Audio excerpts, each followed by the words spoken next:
Hello, everybody. Welcome to 2026, and really happy to be here on the January episode of the Talking Headless show. As you know, the Talking Headless show is more for the analyst relations and the technology analysts community. What we'd like to do is give more visibility to the community. It's still very small despite technology growing so much and a very bright future ahead. So, today's show, I'm really happy to have two wonderful guests.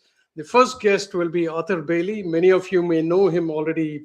I consider him the OG of analyst relations, but he didn't just be a analyst relations leader. He was more a marketing leader, very well entrenched in enterprise marketing and communications.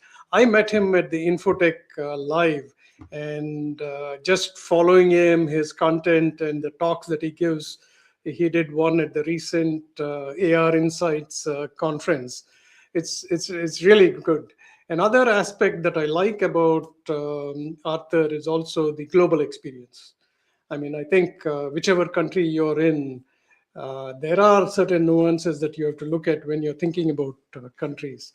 And by the way, before I bring Arthur on, let me introduce myself, which I forgot to do at the beginning of this. My name is Shashi Balamkonda. My day job is I'm a principal research director for the Infotech Group. We are a group of about 40,000 members and over 400 analysts and executive counselors. So, with that, let me bring Arthur on stage. Feel free to join in with your comments, questions, and any suggestions that you may have. Welcome, Arthur. How are you doing today? Hi, Sashi. Great to be here. Thank you very much. Where are you joining us from? I'm actually based in Switzerland, and I'm in Bern, Switzerland, and but I commute back and forth between Bern and our offices in the U.S. and Canada. Yeah, I don't know if I did a good job introducing you, but why don't you say a few words about who Arthur Bailey is? Sure. Background-wise, I've been in technology, as you're saying. I'm an OG. I've been in technology for a little over 25 years. I started off working in doing licensing actually as a marketing lead for Microsoft, and then slid into analyst relations. This is probably the second time that I've had a role that's mixed of analyst relations as opposed to previously I was doing analyst relations, PR, marketing, a lot wearing a lot of hats. I've worked for a lot of large companies, Microsoft, Amazon, Samsung, and now I'm working for a startup called Mimik that is going to be a big company down the road. Yeah, actually, we don't usually talk about companies on this show, but I really wanted to talk about Mimic a little bit because the technology is very different, and your interaction with the analysts as being part of, your portfolio includes analyst relations. How is that different from other companies at Mimic? Well, I think what's really unique and what's different for me in this role, particularly in the analyst relations part, is it's less about chasing, as we say, chasing the dot. It's less about positioning ourselves in reports. It's more about positioning ourselves from how is the world of technology changing, specifically in the AI space. It's if you can take an example of when people talk about quantum and where quantum is going. Talking about qubits is not of interest to an end customer. Talking about what it can do for me in the end is what they want to hear about. And so Mimic is very much about how we can help customers understand what the underlying technology and the architecture can do in terms of multiple platforms. I give example where nowadays most solutions are built client server. And so if you're an app developer, everything you do goes to the cloud. And as a result of that, every time you grow and grow your customers, so does your cloud bill. And there's opportunities to re-architect your infrastructure and re-architect your designs so that some things go to the cloud, but not everything goes to the cloud. And I can actually save money and be more efficient. Yeah, that's very nice. Now, coming back to where you're today, how has your journey been, like from like those days in Microsoft to how did you get into analyst relations the first time? Sure. So the unique thing as my company, I've been with startups for a while, and then only stuck to big names and brands. So it's interesting to make the transition back to a startup and have to explain what the company does. But I was working for a Danish ERP company that actually got acquired by Microsoft back in 2002. And why all my teammates who were in marketing decided, oh, I want to go work for Windows, I want to go work for Office. I decided to take a job in marketing for actually Microsoft licensing, which is, a very odd thing to think about, but I really wanted to know how they made money. And so licensing was how they made money, and having an understanding of that platform and what they were using and the enterprise agreements actually helped me in my career further down when I worked for other companies and we're looking at, guess what? It's about not just about the product we make, but how are we going to sell it? How are we going to go to market? How are we going to help make it easy for customers to acquire it? I think analyst relations, particularly, and people in AR need to think it's not just about getting reports. It's about understanding holistically who your company is and what their objectives are and how you can help them through analysts align those objectives. Everything, it's not just about the product capabilities, but it's about the go-to-market. I like to use the analogy when a customer, everybody likes a Ferrari. They know it's a great car, but not everybody can afford a Ferrari. So it's not about being the best product. Sometimes it's about, hey, we have the best customer service. We're the most responsive. Our price points are good. We have more flexibility to the customer. Customers have a lot of demands, and all of them aren't just about product capability. So the point of the analyst relations person is to merge or help synthesize your differences, specifically in a particular market or a particular vertical, and then helping the analysts understand those differences, and then therefore the analyst translating those differences to the customer. I have one question which is kind of off topic here a little bit. How technical should analyst relations people be? Any thoughts on that? Or should they just learn? Well, I think it depends on the company. Some analysts and some people, some companies expect the person to know the platform and know the area very, very deeply. Security is a perfect example. I think it depends on what the analyst relations person's job is and who he's reporting to. Analyst relations, unlike other jobs inside of a corporate world, finance is finance. That's it, right? Product development is product development.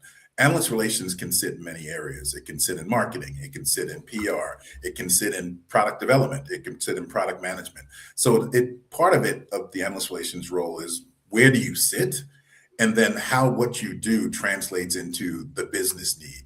I may not understand all the capabilities of my technology, but I understand how my company needs to go to market. I understand how my company wants to be understood from a narrative perspective, and helping articulate that to the analysts is a critical point. You can bring in executives who have much deeper knowledge and PhDs to talk about the technology. Your role is to help that executive communicate in the manner that the analyst wants to be understood, but also to bridge the relationships. I've had examples of executives that they didn't have a high respect for the analysts. They thought they knew more, and having to educate them to understand that it's not about who's the smartest person in the room. It's about what's your objective in terms of this engagement and what are we trying to get to. And so even if the analyst doesn't understand everything that you understand, helping him understand is in the end helping the customer to understand. That's true. No, very interesting to hear that from your experience. My pet peeve sometimes is the excessive use of acronyms. And sometimes they are internal acronyms that people have created. So that's have you seen that also? That's always my biggest challenge when I'm reviewing decks and before presentations is we tend to talk our own language. And it may be the language of IT, but it's not the language of business. So it's really a challenge to help executives not be 3 slides in and talking about the technology, as opposed to talking about, hey, this is where we see the industry. This is the opportunity we see. These are the challenges and opportunities. Let's talk about what business problem we solve and then go into the technology. It's probably very challenging for an AR person when they're presenting to an analyst, and depends on where the analyst is from and who the analyst is, to get the executive to not just deep dive into the technologies and all the bells and whistles that it has. That's true. No, I think it's a good point for everybody who's listening, and feel free to put your questions and comments in the box. We can actually show them on stage too. One of the things, Arthur, that I asked Anushka Khanna in the December episode, she moved from the UK to the US. Um, the assumption that analyst relations is the same across the globe is probably not true. I don't have as much experience with analysts in different countries, but you do have analyst relations. How have you perceived, like, what is the relationship in different parts? Maybe talk about APAC versus Europe versus the Americas, maybe. So, So depending on the market that the firm is selling into, analyst relations basically, and the AR manager has to be a bit of a diplomat because there are cultural differences in how you engage, both engaging with your internal executives in the company, but also engaging with analysts from certain places. When I worked for companies that were based in the Asian market, the biggest challenge for me was all they wanted from analysts was the data. You know, what's the market growth? You know, what are the opportunities? Obviously, they also wanted market intelligence that the analysts couldn't share, and that was always a challenge helping the executives understand they're not going to tell you your competitors' secrets. But then I had one unique opportunity where we were very much relying on the analysts for the data and never looked to the talking to the analysts about go to market and how we go to market. And we had a very unique incident that resulted in us having to actually engage with analysts. And when we came back to market, we actually used the analysts to come back to market because we had talked to them, you know, under NDA for a long time about our new story. And we went to market with that narrative with the analysts first before we went to the media to help sort of drive that direction. And that was very helpful. In the European market, I find working with analysts, it's quite much about the frameworks of how what you're doing in your technology applies to the regulations. So analysts get very, very upset when you start talking about, oh, we can do this and we can do that. And then they bring up, well, what about GDPR? Or what about the European AI Act? And, you know, there's a blank face on the executive's face because they don't tend to think that way. And so part of that challenge is making sure when you're giving a message in a particular market that you're catering that message to how the people in that market look first, or what the things they look at, the things they look at first. Analysts in the US, very much about traction. You know, I've worked with some of the larger firms, and the feedback has always been, well, we won't even talk to you unless you're doing $1 billion. Well, you know, $1 billion is a lot of revenue, but it's not the end all and be all. When you think about, you've got to get to $1 billion at a certain stage. You have to start somewhere. I look at companies like Intuit and how they went to market. They didn't go to market selling through campaigns. They actually sold through accounting firms, and those sold through accountants, and sort of had a reference system. And those references actually led up to analysts saying, well, guess what? We're hearing a lot about you. And they, you know, they grew from there and became a bigger opportunity and a bigger company. So I think it's just, as you plan your go to market and as you work with your marketing team and your sales team, how you're going to use analyst relations in your program is very much tied to the countries that you're engaging with, and the plan needs to align to those countries and their cultural values. very useful. I'm sure we're already seeing a lot of cross-border conversations between the US, Europe. A lot of, I mean, in my day job, I actually see a lot of companies who are in Europe or Asia who want to come to the US. So I think what you said is going to be very useful for analyst relations team that are considering that. Very recently, we had a briefing from a company that is so large but virtually unknown in the North American market. So that's very useful. Thinking about your time and thinking about today, if somebody wanted to get into analyst relations, what's your advice to them today? I think analyst relations is a very unique sort of area to be in from a career perspective, because there's no direct path. There's no, oh, go get a degree here or get a certification there. There are certification programs, and quite a few AR Insights and other firms, Knowledge Capital, other firms all have those training courses. But that doesn't mean, hey, you can do the job. It's sort of like going to a training course to be a football player, and then actually being in a game and taking your first hit and saying, whoa, this is not what I expected it to be. I say, if you're going to start off, if you're not just applying for an analyst relations job, but you're interested in the field, probably the easiest thing is how you can, depending on your role, how you can align what you're doing to what the AR team is doing. If you're a marketing person, okay, how can I work with AR to vet my campaigns? A lot of people tend to go to market without ever vetting their campaigns. Like, well, we think we know, we've done some insight reporting, and we've done some studies with customers, but we haven't actually talked to analysts who actually understand how customers buy, and maybe our go-to-market strategy and how how we're selling is not going to work for this market. So marketing, that's one way. I think if you're in sales, you should be engaging with analyst relations, and particularly in terms of how can you help me close deals? And do you have research?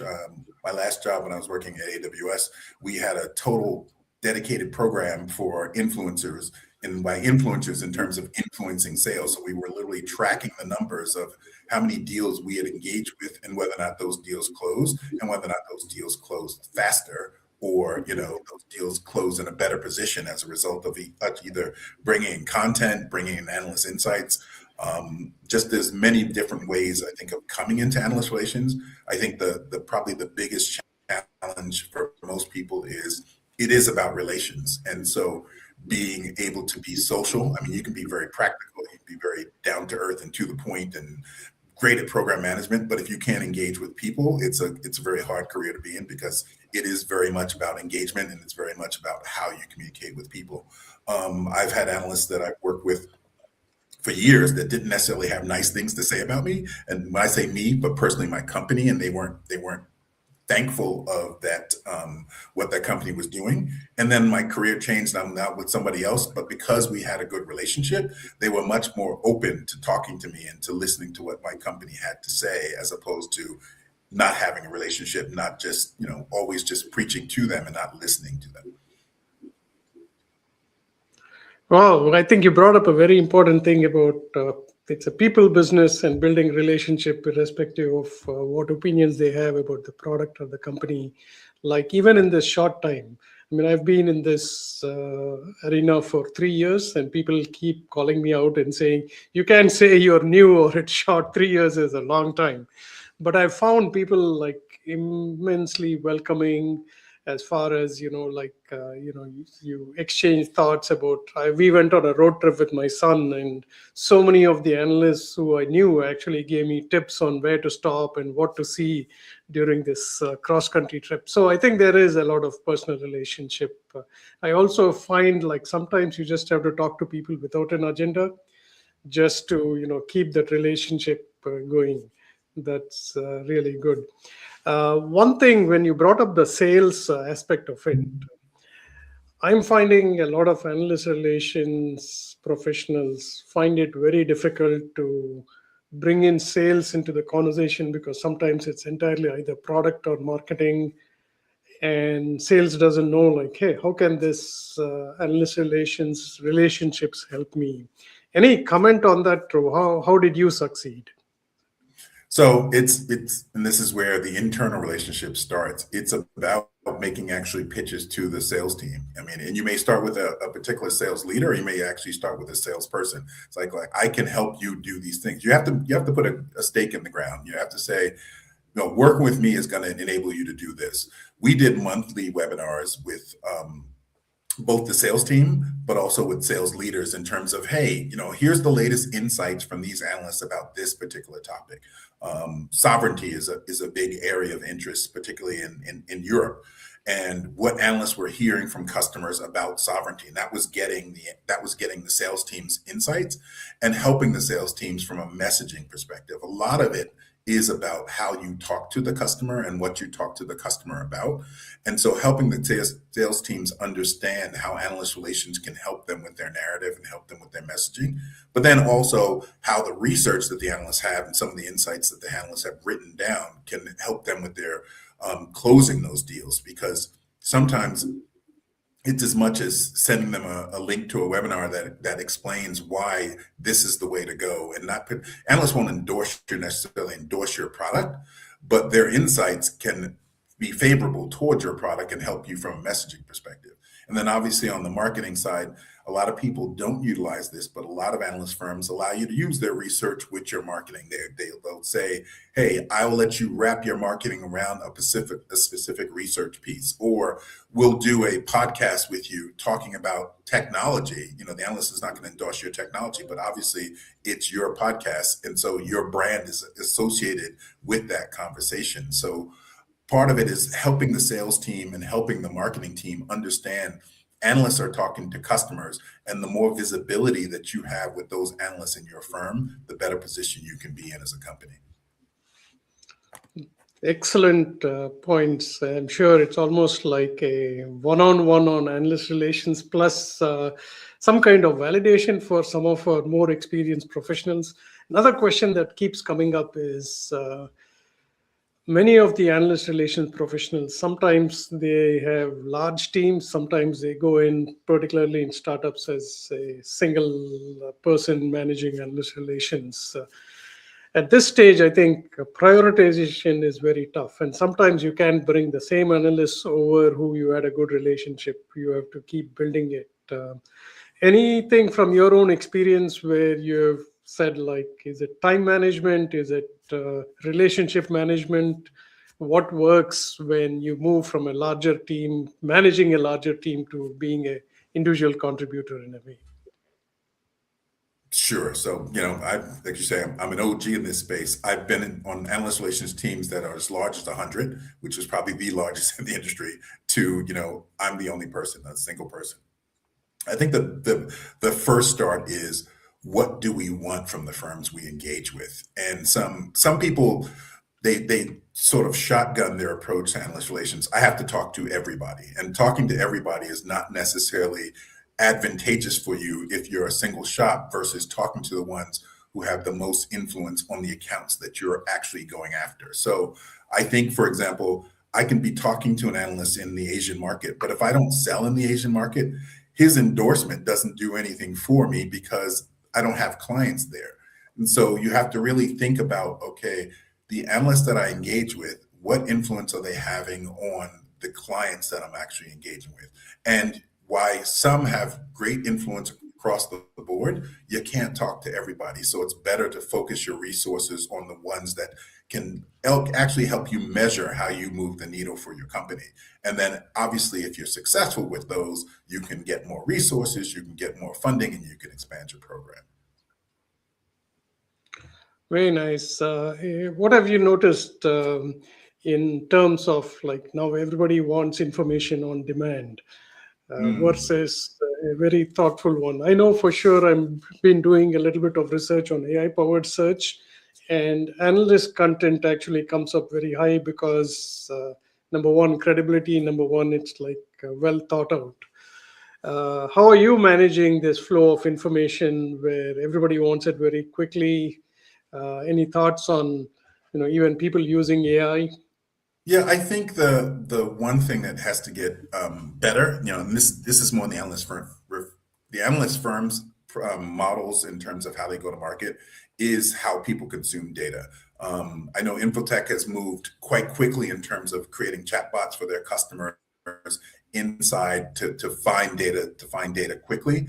I think what my personal opinion is, people don't mind paying for information, but they don't want to read 20-page reports. They want to be able to say, hey, I will pay you $500 or for 500 inquiries across my organization, and let me ask the question and query your database on the question I want to know. Like, what is the market size for this? When I use some LMM models, I particularly am preferable for Perplexity because it gives you additional prompts in terms of what you should be thinking about.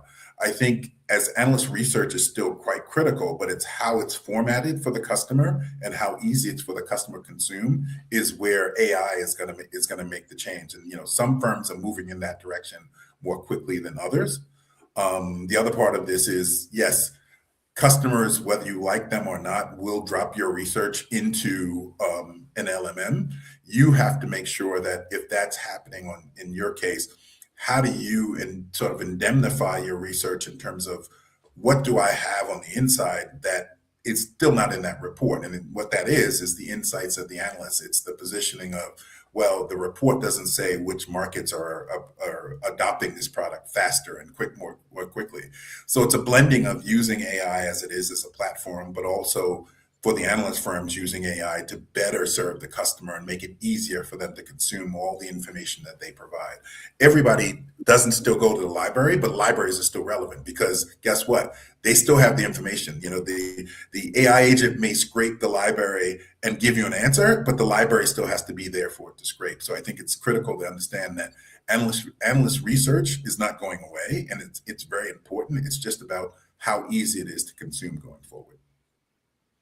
This was great, Arthur. I'm sure the audience were found it very insightful. I did definitely. And by the way, I'm also a big fan of libraries, even though I don't go to it as much. But if there is a bucket list, it is like spending time reading books in the library at some point.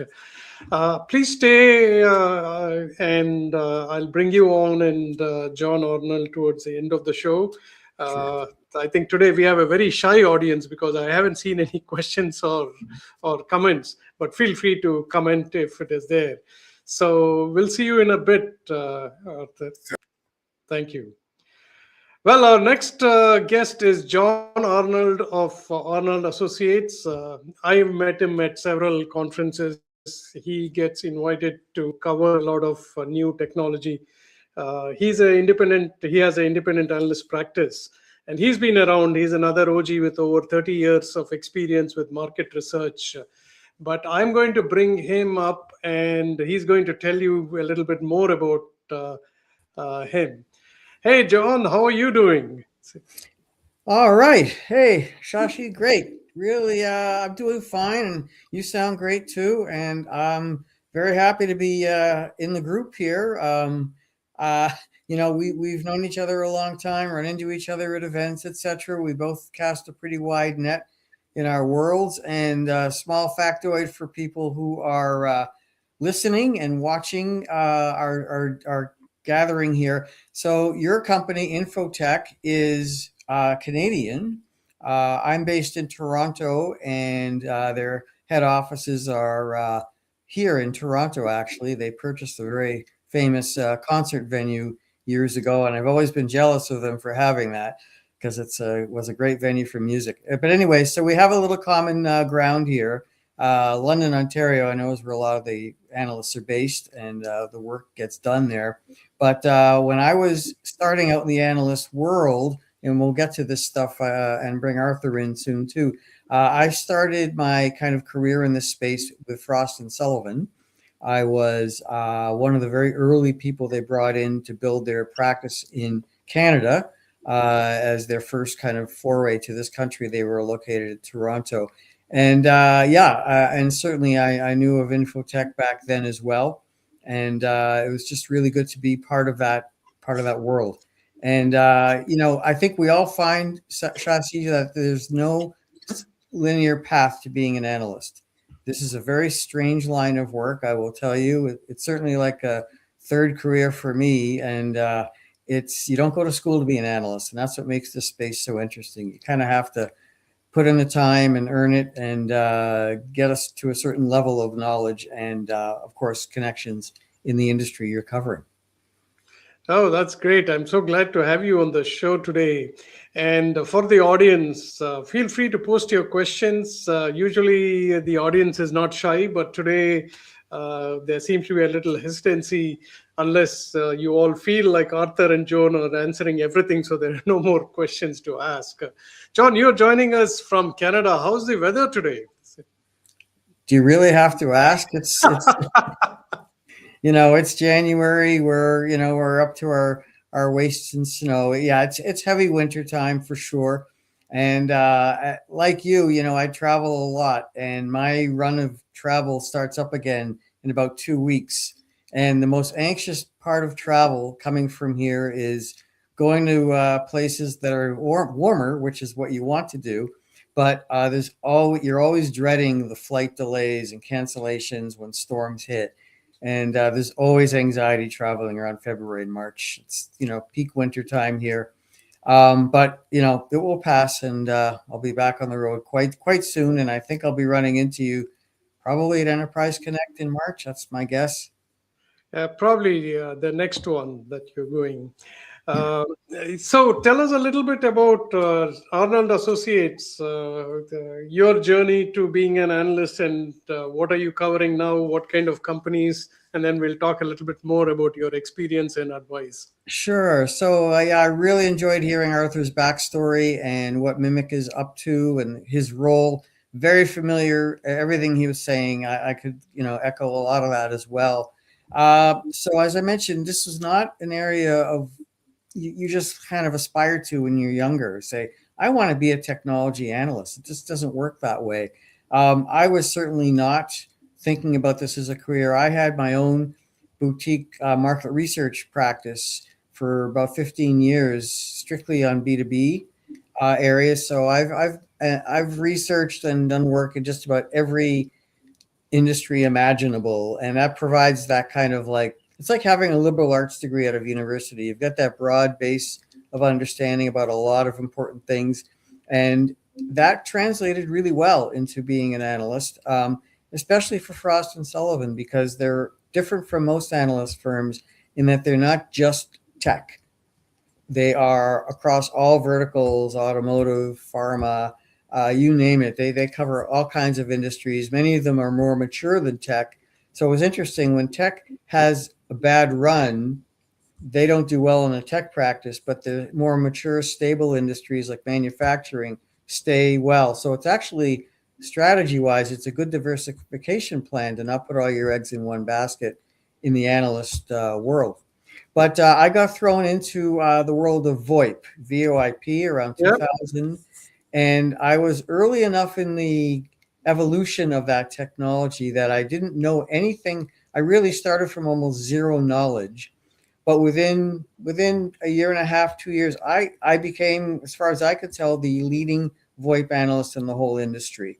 And I just happened to be right place, right time, making the right connections with the people who are really shaping that technology, especially in the US. And I was really had a front row seat to the most connected people. And so it was a great place for me to get that knowledge for that industry and built on it. And back then, Shashi, you could focus as an analyst just in one thing, like VoIP, and you could be pretty happy doing that. And so I did my share of quarterly reports, doing infrastructure, media gateways, media servers, session border controllers. That was kind of my world, tracking that data from all the vendors and building up market reports and shares and growth figures, all that kind of thing. And anyways, that was really good. But now, you have to know 20 different technologies. And so concentric circles, the longer you stay in the business, keep adding to the conversation. So VoIP became unified communications, and then cloud came along, and then unified communications became UCaaS, and then all the other cloud platforms, CCaaS for contact center and CPaaS for the API business. All of a sudden, you're layering all of these technologies that are all related. And so your head can only absorb so much, but you learn by osmosis. And then, of course, AI is just a whole other quantum level beyond everything here that you got to know about. So you have to build some fences around it, I know those spaces really, really well. I can't tell you a whole lot about, 6G. I can't tell you a lot about networking technologies or security architectures. I understand them at a high level, but you got to pick your spots. And also, the most important part of this conversation, I think, for us, Shashi, is that I'm an independent. And we are a very small tribe in the analyst world. So there were two branches to the tree that I think of. That's the firms, the Gartners and Forresters and Frosts and IDCs. I know that world really well. And then there are the independents, and we're this little side branch or a twig of that world. But we're really a valuable commodity because we are truly, we don't publish reports. We don't track the numbers. I don't follow that stuff. But we work from very close relationships with vendors who get to trust us and know us. And we can work a lot more creatively, a lot more, with a lot more agility than the big firms. So we don't require a six-figure admission price to talk to us. So we're a lot more accessible and being independent, but I can only scale so much as a one-man show. So there's a trade-off. And we're so esoteric that I am the only independent tech analyst in all of Canada in our space. There's nobody here who does what I do, but pretty much all of my work is in the US and EU. I'm American, so it's easy for me to work there. So, but in the US, yes, I can count on maybe two hands how many independent analysts there are. And I will tell you, because we've all been in this game a long time, for all three of us on this call today, that we're aging out, frankly, as a group, because it takes a long time to become a credible analyst, at least 15, 20 years. You can't just do this when you're 20 years old. And once we age out, we're not seeing people coming up behind us as independents. And I put that out to the vendors that I do work for, because when we exit, they won't have much choice but to work with the big analyst firms. And that's going to be a loss. You talk about libraries earlier, the conversation. Well, if they go away, then what replaces that? So we're kind of a little bit of this artifact of analog times where we bring a lot of value and still do, but our numbers are not growing. So we are becoming a bit of an endangered species, I would say. Very interesting. It's going to lead to me to ask you a subsequent question, but your VoIP comment, actually, now I realize we have a common friend, Jeff Pulver. Now I know why. Right? Thank you. That is.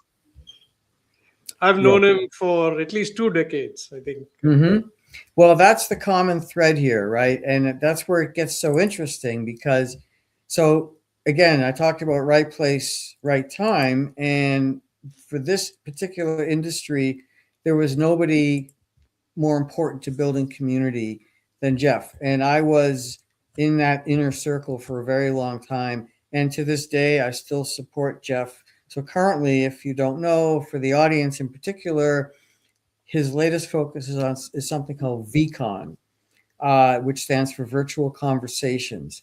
And this, he believes, and the circle driving this for the innovation is kind of like a next level value piece that basically leverages the best of AI, the best of network technologies, and makes kind of the data that's inside organizations much more accessible and trustworthy, regardless of the format it comes in: text, voice, video. Anyways, it's very techie stuff, which I'm not that strong on, but I follow where it's going.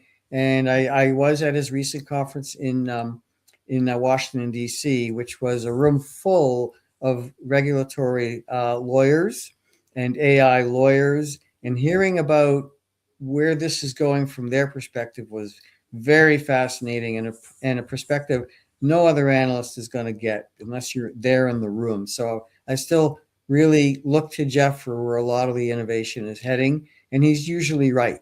So we have common ground there for sure, and I continue to follow what he's doing pretty closely. Yeah, I should catch up with him, and if you're ever in DC next time, let's have a cup of coffee. Yes. But the question that I wanted to ask you was, you made a very good point about, like, hey, who's going to take over? Because I think you need I'm going to call it variety for the lack of a better word. You need a variety of analysts, and independent analysts are definitely very important, especially if they're in a specific vertical, right? What advice do you have for people who should take up the mantle after the current analysts, maybe retire? Well, so I'll start from the very top, which is AI. And our line of work in particular, I'm sure Arthur can vouch for this too. AI is impacting our line of work in not such a great way. Even in the last 6 months, it's visible to people like me and my peers that there's less demand for many of the things we typically have done, because organizations, the vendors, in particular service providers, can pretty easily get a lot of what you would call thought leadership that's entirely AI generated. So why would you engage or pay an analyst to do something that I can get done in 5 minutes for free? So the bottom line is, to stay relevant in this industry and in this type of work, you cannot compete with AI. You just cannot do it. It's too accessible, too easy, and as the enterprises and the people who consume our services get more comfortable with AI, it's going to be hard to turn back until you reach a point where you realize that if everybody is doing this, everybody's stuff is going to look and sound the same. And then they're going to realize, oh, we may have gone a little too far this way. We got to get these guys back. So people like me who are lifelong writers and communicators, we will stay relevant because we have a distinct, style and way of communicating that AI can't beat yet. So that's the good news, that if you can stay on that edge, you'll be okay, at least for now. But for younger people, Sashi, what's interesting is not only is it hurting people like us as small players, but even the big firms are struggling because their business model cannot be sustained in an AI world with so much information like the library is out there for anybody to tap into. So where is their value add in all of this? And it's drifting more and more to advisory type of stuff. Those, as you say, those reports have to be shorter, more bulleted. Again, that's where AI does good work, but it can't replace what we bring. So what's happening now, and I'm seeing it too, analyst firms can't sustain what they're doing. They're losing people. They're laying off people. So all of a sudden, there are unemployed analysts who have nowhere to go. Well, for them, if you want to stay in the business, you become an independent. So I can name in the last 3 or 4 months, at least 3 people in my circle, that's been their story. They're saying, oh, okay, I've got to put my shingle out now as an independent. It's not for everybody. I've been a self-employed entrepreneur forever. So this is my lifestyle. I can do it. But if you're a stay-at-home, desk-bound analyst who's done nothing but write reports for 15 years, you're going to have a hard time making that gap because you got to sell and fulfill at the same time and keep your relationships current.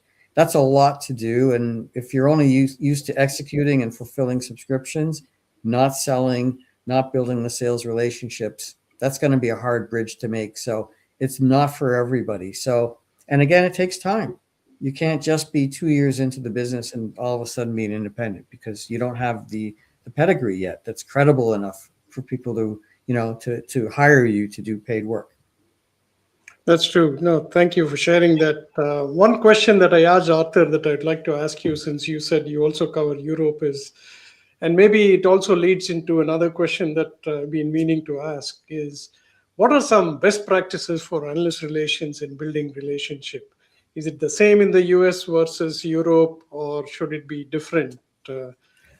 Well, it's good question, because I have noticed differences in the EU-based vendors that I have worked with and go to their events, right? As an analyst, their approach, it's a little less, I hate to say transactional, but I find that their approach is a little more kind of, less about AI based activities. It's more human based. I find it's more a little more relaxed, and a little more about the personal relationships that I find, because they also find too that they don't necessarily they may not have enough feet on the ground to know the day-to-day pulse of what's going on in the US, whereas which they look to as kind of like leading the market. Whereas people like me do, because we go to the Zoom, Ring Central, Cisco, we go to those events all the time.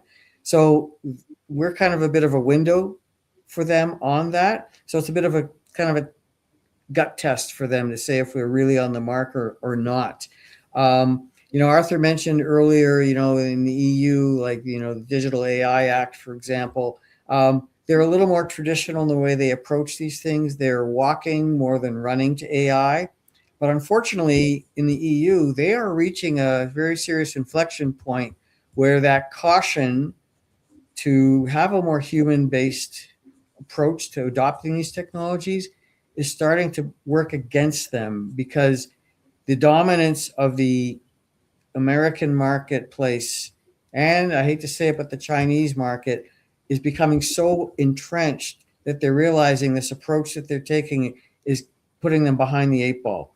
And, that classic kind of dynamic between innovation and regulation, the EU market is coming to realize that this may put them at a permanent disadvantage. So some of them are now starting to realize we've got to play more aggressively. We've got to be a little less risk averse and focus more on the innovation and deal with regulatory and all those issues maybe a little bit later, or take a more relaxed stance. It's a difficult spot to be in, because I happen to favor their approach than the U.S. kind of. And as I said, when I was at Jeff's event in Washington, D.C., that's a real lament amongst the legal community that the current administration is hands off, very, not regulatory minded at all, and innovation, go fast, break things. That mentality that Silicon Valley has exported to the world, for better or worse. There doesn't seem to be any barriers or guardrails set to enforce that and put a stop. And the legal community really struggles with this because it makes it very hard for them to do good work. Yeah, I mean, this is slightly off topic, but an observation that I saw was a lawyer actually saying my workload has increased because now everybody who's asking me questions goes to an LLM and, starts giving me more work. But I mean, how do you trust AI when you're making serious decisions? I mean, I'm not just talking healthcare where it's life or death stuff, but business decisions. And when that backfires, because AI is not really capable of doing these things that humans can, I don't know where you draw the line in terms of, liability. The risk factors become so complicated. If anything, for young people, I don't think analyst work is that promising of a future. I think getting into digital law and AI law, there's a lot bigger set of problems that need to be solved there. Anyways, but that's for another day. No, I'm glad to hear it. My son actually is thinking about law. He is currently a sophomore in New York at Stony Brook. So I'll give him that piece of advice too. John, since you've been in this arena for a very long time, tell us about some good examples and bad examples of how analyst relations should build relationships with analysts. What will work the best and what to avoid? Well, sure. So it goes both ways. I mean, they have to engage with us, and we have to get their attention. And as an independent, our value to the analyst relations, kind of universe is very limited compared to the firms. Like, increasingly, especially the bigger publicly traded vendors and service providers are putting more and more of their eggs in the baskets of the Gartners and Forresters, because, Arthur talked earlier about impact. What matters to them are the things that, affect share price. And what they need are those third party validations, like the magic quadrants and the waves, et cetera, that they can point to and say, hey, we're upper right, we're doing just fine, we're holding our own. And that ties directly to how the marketplace reacts to these things. So, there's a bit of a Chinese wall between financial analysts and industry analysts. Being an MBA, I mean, I'm one of the few analysts that I know in my world who has a good rapport with a financial analyst, because I know how to read balance sheets and income statements, and I pay attention to those numbers because I understand them. But not everybody does. But there's tricky dynamics to manage there. So my advice is, for best practices, is that I understand why those things are very important. But as we said earlier, you also should carve out some space for independence, because we bring such a unique perspective. Not just because we can be more creative. I'm a creative person, but also because we get exposure to levels of the market that the big firms don't get. So, for example, startups. maybe tier 3 vendors who are kind of on the edge trying to break into some of these tier 1 ecosystems. They're not going to be on the radar of the big firms at all, but they might have some very cool stuff. So much like what Jeff is doing with VCons, that little ecosystem is starting to take shape. And once it becomes, if it becomes an IETF standard VCon, then there's a reality base for this to turn into something. Well, the Gartners of the world are never going to pay any attention to that, but people like me are right in the middle of it. So if you're looking for that canary in the coal mine about what's the next big thing, geez, we're better positioned than anybody to do that, right? So I think that's a heads up for the analyst relations folks who think the only way to go is to support the big analyst firms. But going the other way, for us, it's not always that easy to get on the radar for the firms that we want to be working closely with. So we have to be on the ball about what they're doing and not doing, because not all analyst relation programs are created equal. I mean, Arthur has a good example of one that's really on the ball, but there are a lot of firms that don't put a lot of stock in this stuff. Maybe tier 2 firms that are kind of like just breaking out. They don't have AR programs yet, so they're looking. So what happens is when the big vendors, when they have their downsizing, sometimes a lot of AR folks get left out, and those people are starting to look for work. So they tend to gravitate to the vendors who are maybe just creating their analyst relation programs. And if you're starting from scratch, what I have learned is it tends to be younger people. It tends to be people who are very digitally minded. So their view of what an analyst does isn't necessarily the same as people from our age bracket who have been doing this work for decades in the vendor community, that they know what analysts do. And why I'm saying that is there's becoming a very gray line now. Arthur touched on this earlier, between analysts and influencers. And again, in the digital age, social media, those metrics I don't see why, but they have a lot of value or perceived value. Again, what drives business? What drives sales, deals, customer acquisition? So again, digitally minded vendors who put a lot of stock in these things, it's important for them to be, visible, being in the conversations where there's engagement. So that means you've got to work with people who have big followings on social media. I have a pretty good following on LinkedIn, but by choice, I do not use Twitter. I am not a TikTok person. I'm not an Instagram person, but younger analysts are, right? So, or influencers who tend to be well under 40. So they're getting a lot of traction. So dollars that might normally be going to us as analysts are flowing to influencers who are not industry experts, but they are very good at what they do. So what I tell analyst relations people, make sure you know the difference. So the way I characterize it is all analysts are influencers by nature, but not all influencers are analysts, right? They're very good at amplifying other people's stuff, but if thought leadership is what you're really after, like again, where's the library? Who has the knowledge? It's the analysts. The influencers are not the ones who create that content. We do. So there's a dynamic there that I say best practices for AR programs, make sure you know the difference and support them both. Fantastic. No, that's really good. John, I'm going to jump to the next segment, but I'm going to bring you and Arthur back for some closing remarks and other advice.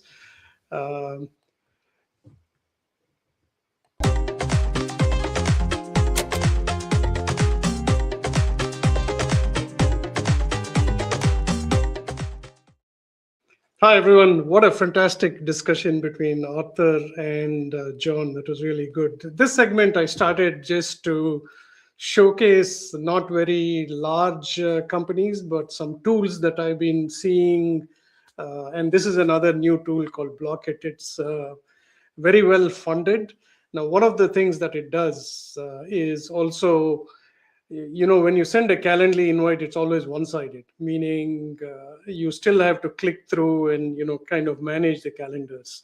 So Blockit is trying to become an agent where if there are two Blockit users, then you literally don't have to do anything. It's going to prioritize, it's going to understand the context, whether it's me asking John for a catch up coffee chat or I have something really serious that I need his time for. So it also handles the back and forth. There have been other agents that have been trying to do this.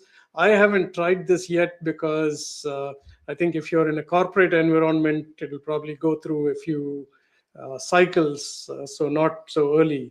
But it connects to both Google and to Microsoft. Now, one of the things I wanted to see is last month, I had actually talked about Google's new, I think it's called Emma, but it's CC.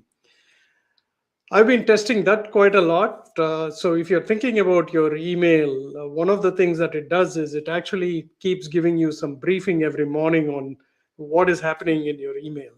The second tip I want to give you is like with Gemini in Gmail, you can now ask for like, hey, go through all my newsletters and tell me what are the top stories that I should pay attention to. Marketers need to pay attention to that simply because it means that it's no longer open rates. It's going to be AI, whatever new metric that we think of. So thanks everyone. Now I'm going to bring back John and Arthur up on the screen, and we'll have some closing remarks. Have you both met each other? We have not. So pleasure to meet you virtually, John. Yeah, the same here, Arthur. So you're in Switzerland, huh? I am. So I got a little snow today myself. Wow. Okay. That's Great. true. So, I mean, I think both of you like complimented each other in the content that you shared with the audience. But I'm curious to know, like, are there any like closing remarks that you'd like to tell the community on both the analyst and the analyst relations side? I did catch. I mean, I think it's a very important problem, John, that we should have a steady stream of people coming into this career, and I guess it should also be on the analyst relations side. But go ahead, maybe Arthur, you want to comment on that, on what Sure. John said? So the thing I commented on is John's comment about influencers versus analysts. I think, you know, there is the confusion, particularly with the newer AR people, in terms of who I should engage with. I look at influencers in terms of I need my brand recognition. You've never heard of me, and this person has 10 million followers. Yes, I want them to mention my brand. Versus I need a go-to-market strategy. I need a pricing strategy. I need to understand my messaging, where I need somebody who actually has been in this space for a while. So I think that's very, very critical for analyst relations people to understand the difference. And as John said, you're going to have to spend money with both. Yeah. Hope so. Hope so. Yeah. That's the idea. I just to build on that, Arthur, like I've been looking at your company, which I don't know, Mimik. I hope I'm saying it right. Mm-hmm.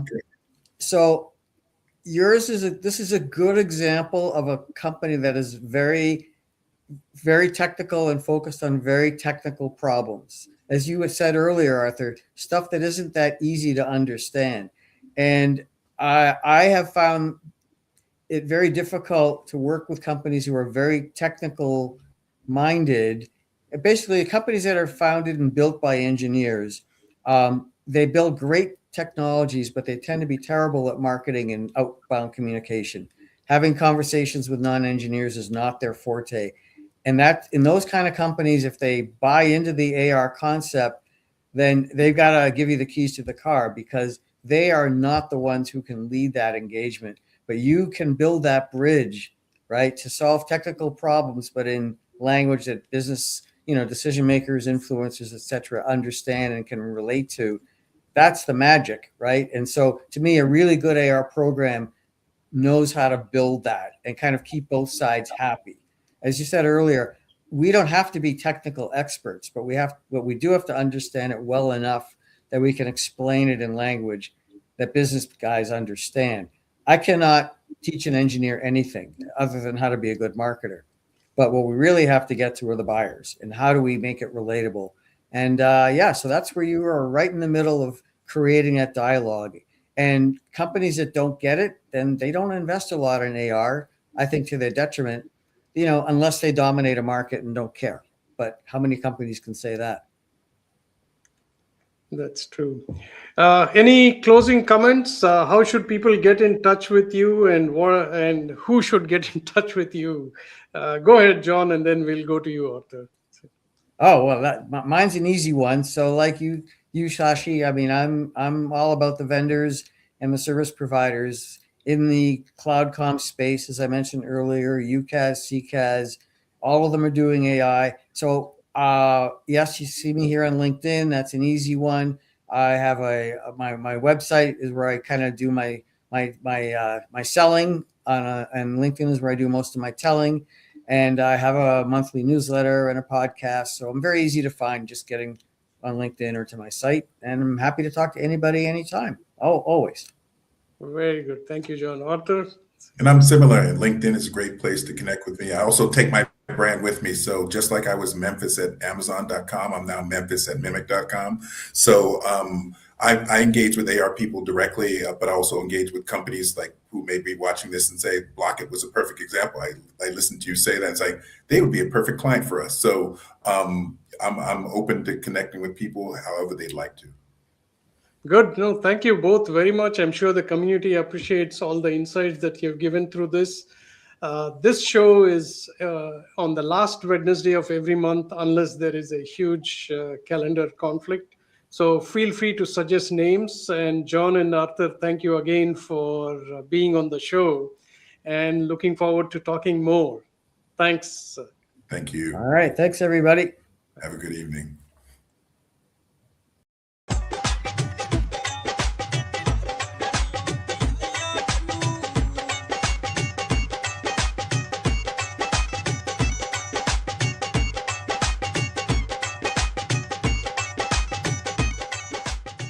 This has been a Players Productions Network digital broadcast.